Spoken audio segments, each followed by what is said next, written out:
Lakhtar highway ઉપર આવેલ Sai guest હાઉસમાં 2 ફાયરિંગની ઘટના સામે આવી છે. લખતર પોલીસ સ્ટેશનમાં નોંધાયેલ ફરિયાદ મુજબ ભરતસિંહ પ્રતાપસિંહ પરમાર કોન્ટ્રાક્ટરનો ધંધો કરતા અને સાંઈ ગેસ્ટ હાઉસ દ્વારા નોંધાયેલ ફરિયાદ મુજબ હાલ લખતરમાં હાઈવે રોડ ઉપર નવા સીસી રોડ બનવાનું કામકાજ ચાલુ હોય.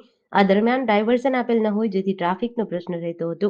જેથી ત્યાંના કોન્ટ્રાક્ટની કામની દેખરેખ કરનારને ભરતસિંહે આ બાબતે રજૂઆત કરી હતી. જે વાત દેવળિયા ગામના ધર્મેન્દ્રસિંહ બળવંતસિંહને ગમી ન હતી. તેઓએ ફોન પર ભરતસિંહ સાથે ઝઘડો કર્યો હતો. શનિવારની રાત્રે ભરતસિંહ પોતાના સાંઈ ગેસ્ટ હાઉસમાં જમવા બેઠેલા હોય તે દરમિયાન અજયસિંહ બળવંતસિંહ રાણા અને તેમની સાથે અજાણ્યો એક શખ્સ ગેસ્ટ હાઉસમાં ઉપર આવીને કહેવા લાગ્યા કે મારા ભાઈ સાથે શું માથાકૂટ કરે છે.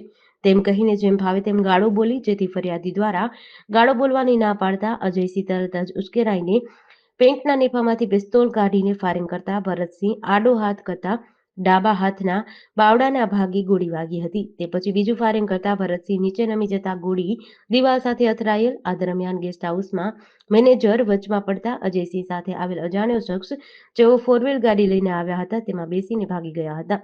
ફરિયાદીને ડાબા હાથના બાવડાના ભાગે ગોળી વાગતા ગંભીર ઈજા થતા ભરતસિંહને તેમના મિત્ર અને ભત્રીજા દ્વારા ખાનગી કારમાં બેસાડી હોસ્પિટલે ખસેડ્યા હતા, જ્યાં ફરજ પરના તબીબ દ્વારા પ્રાથમિક સારવાર આપી વધુ સારવાર માટે સુરેન્દ્રનગરની ટીબી હોસ્પિટલે ખસેડ્યા હતા.